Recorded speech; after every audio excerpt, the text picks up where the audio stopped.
It's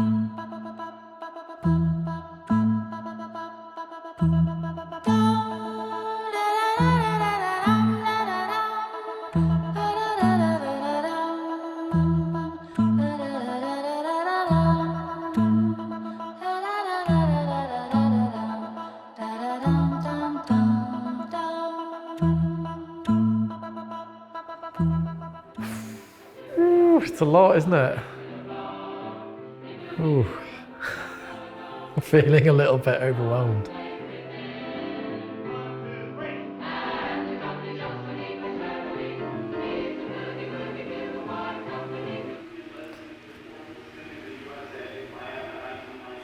Lots of people have been in the choir for 10, 20 years. It's a big part of their lives. Representing that is you know, it's a really heavy weight. It's kind of don't want to get it wrong. For writing a piece about the choir, it's got to feel authentically like it's about the choir and the experiences of these people within it. Whew. It's a task. It's a big task, you know. Summarise the history of the choir. Wow, that's a big ask. Please welcome to the stage the Pink Singers. Just give me a moment and I'll have a think. The Pink Singers started in 1983 by Brian Kennedy. That's really hard. Please welcome the Pink Singers. How would I summarize that? Hello, good evening. We are the Pink Singers. I think initially, as a group, to kind of get together and sing at that year's Pride event. Oh, goodness. Just a few of us making music in the street. Goodness.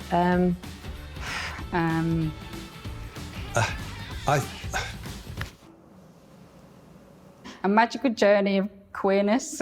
I don't know.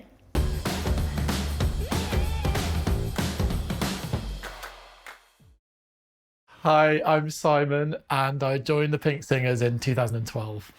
I am writing a piece for the 40th anniversary, which is both an incredible privilege and also, right now, feeling the pressure of it. So today's the first day. Hello. Very early in the conversation about the commission, we held a number of focus groups. They would really like it to become a sort of anthem that other choirs could sing. Make it show what the choir can do. Pink Singers, I've sung at the London Palladium, the Royal Albert Hall, the Seattle Opera House, 5,000 people. And then someone else said, Joining the Pink Singers has kind of started me on this journey of activism. We need some placards. some of these things are unsquareable, people. It's gonna be fine. I can't wait to hear the final product. Well, neither can I. The pressure is definitely on. Yeah. I think you need a bigger book. I mean, it's almost an impossible shopping list.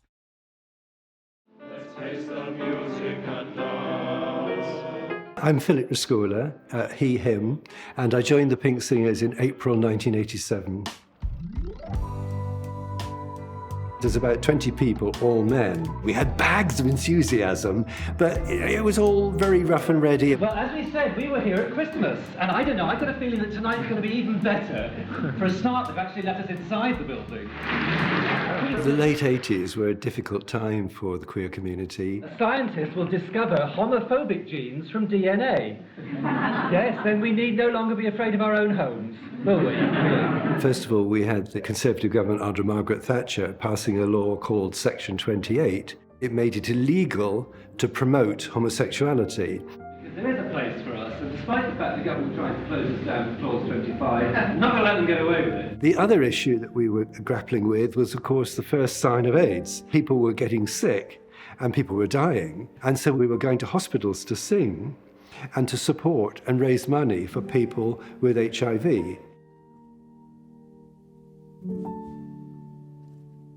I'm actually very British in the sense I have kind of the stiff upper lip, non-emotional person. But singing under those stressful conditions, with the whole audience standing and singing along with us and holding hands in those circumstances, even this stony heart was touched by it. Why do we do this Why has this thing kind of been around for 40 years? There's this joy that kind of comes from being in this group and this part of this community that's just so nourishing and so life-changing, and how people describe it, so moving and so hopeful. And that's what I've been working hard to try and turn from ideas and words into music. My name's Claire Alleguin, and I joined the Pink Singers in 2003. When I first joined, it was a much, much smaller choir, about 35, 40 singers. It was more of a kind of community feel. At the time of joining the Pink Singers, I didn't realise I needed it until I was there. In the early noughties, there was still a lot of homophobia at work, quite a lot of homophobic comments, and it made me think, I don't want to come out at work. I really needed that safe space, that safe, welcoming space. So I think in my early time in the choir, it just really put me at my ease, and to have that support network around me, and to feel kind of like being able to breathe and just be myself.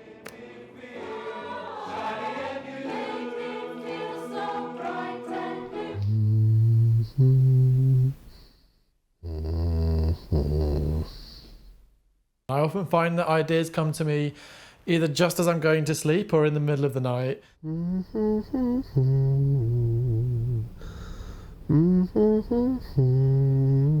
I woke up in the middle of the night with this kind of like that has now worked into a full section in the centre, which I'm calling like the full truth.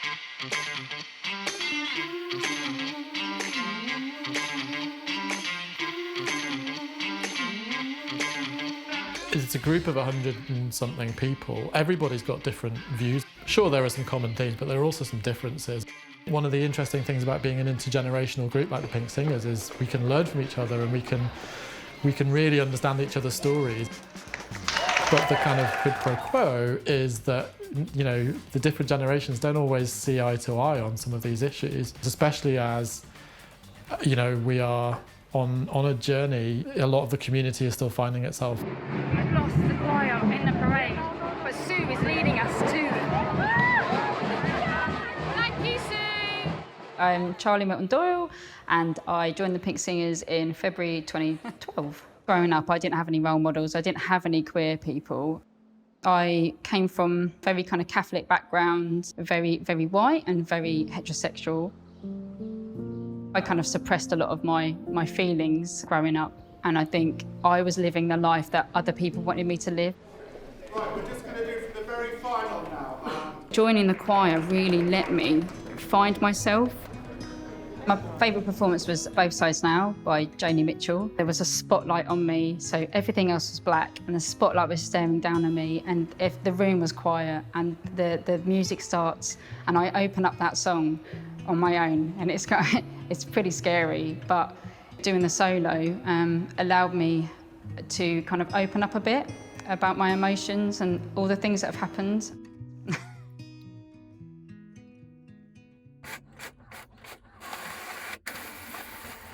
Today is the first read-through of some sketches of the composition. I'm quite nervous about it.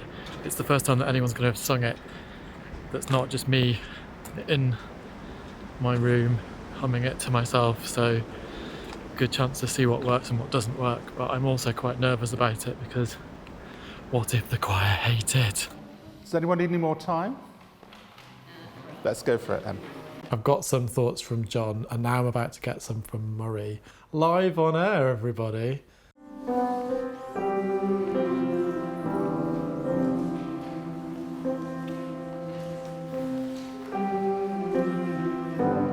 It's shit. No, delete. 2, so come on, let's... Okay, let's read again.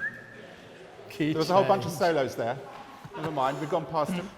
Murray is typing. We work on the final bit first. I think Yes. that's the most accessible bit for us. Yeah. Is Murray still typing? Murray is still typing. 3, 4.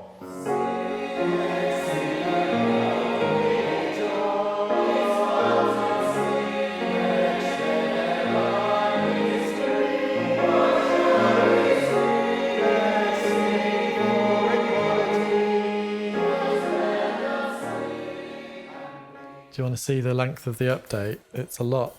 Can I just sort of issue you with a little gentle challenge? The complexity of some of your arrangements that you've delivered to the choir, I feel is missing from this, because you know this choir really, really well. You know the things that we can do. Yeah. And then that page is the same as that page, which is the same, you know. I'm going to stop looking at my phone now because that's going to stress me out. What's the next question? We need you all to be our allies and to march with us, because we've always been here. We are who we are, and we're not going anywhere. I'm Mala, I'm 44 years old, and I'm a trans woman. I joined the Pink Singers in September 2022.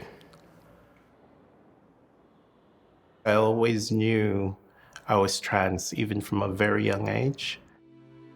I remember being 4 or 5 and just being told I shouldn't put my hands on my hips. So I learned, like, from a very young age to hide. I unfortunately found that the pitch of my voice brought ridicule and bullying from others. So I quickly learned to listen and mimic how other boys would speak. The only time I ever felt truly free from this constant masquerade was whenever I sang. We did a retreat when I just joined. One of the things they had in this retreat was for trans voices. I was like, okay, so I'm getting good at makeup, I'm getting good at the clothes and everything, but the voice, and I was thinking, ooh, should I start talking like this? And it didn't feel natural. Having that workshop was just so amazing because we talked about it. We cried about what it is we wanted, what we felt was realistic, how do we live with that, what could we do if we wanted to change. But after that workshop, did we want to change our voices? Did I want to live the rest of my life as Mala, talking in a head voice? And the answer was no.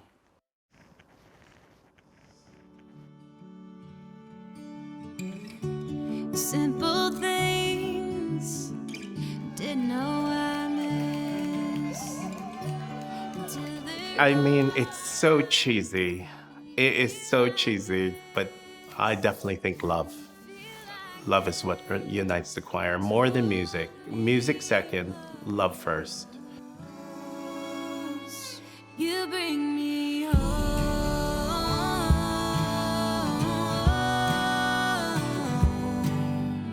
These are my friends. These are my friends, some of whom I've had for over a decade. It matters to me, and probably a bit to them, that, you know, this works.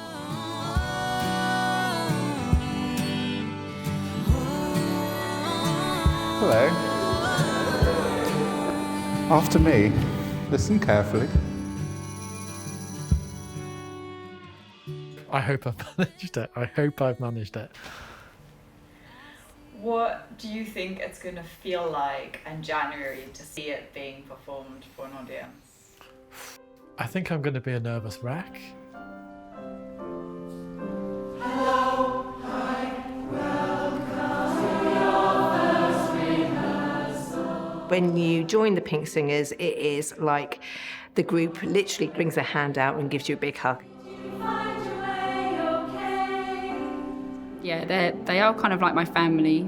We call it our chosen family, and they kind of are, they're my people.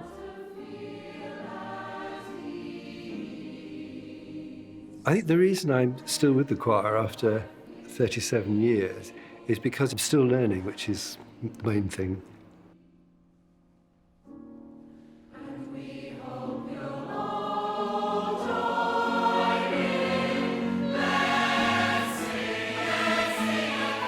It's amazing seeing some familiar faces here and then some unfamiliar faces, which I guess people join the Pink Singers when they need it in their lives, and then, you know, when they don't need it anymore or they move on, they move on. But the group carries on. Even if you don't recognise all of the faces in the pictures, you still recognise what they're doing, and you're like, yep, I've been there doing that.